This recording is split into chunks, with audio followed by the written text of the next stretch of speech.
Hello there everyone and welcome to a quick fire magic review. This is a series where we take a product that's worth less than 20 US dollars and give it a quick and concise analysis for you so you know if you want to buy it or not. In today's episode we have The Card That Matters by Rick Lax. Now what is the effect? The effect is essentially you explain that you have 5 cards inside of the envelope, and you have them name any card depending on the routine, if you want to do a gambling routine, a prediction routine, a mind reading routine, whatever. And essentially the card that they named is, for the most part, going to be the card that is revealed face up in between the cards in the envelope. Now that is essentially the crux of the effect. Where can you buy this and how much does it cost? This is $19.99 and is available at Penguin Magic exclusively from what I am aware. Now, let's get into something that I mentioned just before. I said for most part, the card that's going to be face up is going to be the card they name, because it's not going to be. For 50% of the time, so half of the time we're going to perform this, the card that they name is not, and I repeat, is not going to be the card face up in the spread. It's going to be another card, and you're going to have to use some sleight of mouth to justify why it's not their card and reveal with something extra your prediction. So keep in mind, because that is the biggest shortcoming of this effect. And I'm surprised that everyone on Penguin is treating this like the holy grail of card magic and giving all 5-star reviews when it has such big shortcomings. But I do understand that it just only uses 5 cards, and it is hard, to have 100% of the cards be revealed through this.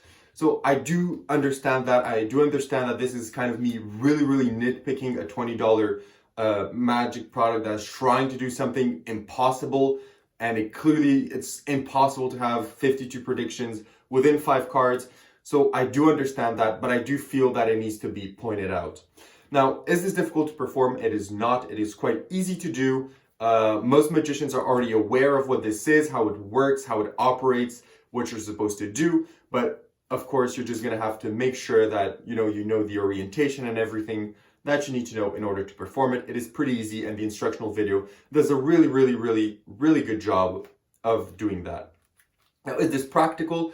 It is practical because all you have to do to carry is take the envelope they provide, place your cards inside, place the extra bit of information inside, and you're good to go. You're going to be able to perform this almost anywhere. You can slide this in your wallet, in your phone case, in your pocket, in your top pocket, in anything you want, even in a book or whatever, however your mind goes. You can pretty much bring this anywhere and perform this anywhere. So this could be something that you have on you all the time that you could perform at a moment's notice. And I do think that is the major benefit of this effect.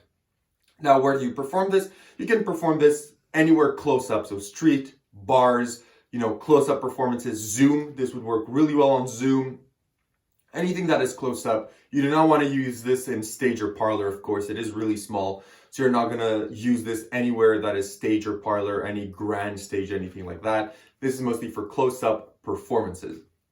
Now let's just wrap this up with some positives and negatives. We'll go with the positives first. It does pack really small. You do get a lot of material. You do get a few envelopes.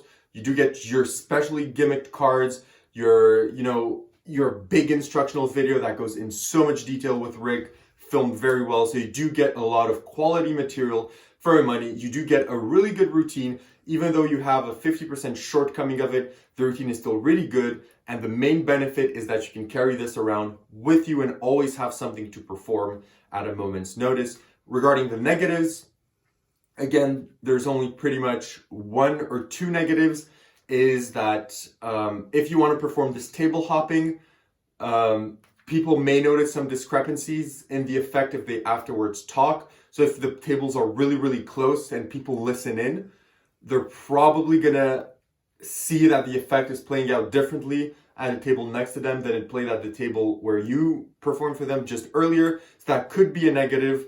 Another negative is, of course, that 50% of the time it's not going to actually be their card. So you are going to have to reshape the kind of story of the effect. But that is all the negatives that I can say. This still remains a good product. It is trying to do something impossible with only 5 cards. So you do have to take that in mind, why it does have those shortcomings, because it's, of course, impossible to have, as I said, 52 predictions in 5 cards. Essentially, this is a good product and I give it a 7.5 on 10. I'm not going to give it a 5-star as many people give it on Penguin. I do think this is good. I do think this is worth it for 20 bucks for you to try out and see. Maybe you're going to like it more than me, but these are just my thoughts. Thank you so much for watching. Please comment down below. Ask me anything about the product. Tell me if you like it, don't like it, what you like and you don't like. Like, subscribe, and see everyone in the next review. Thank you so much for watching my quick fire magic review, and see you in the next one. Bye bye.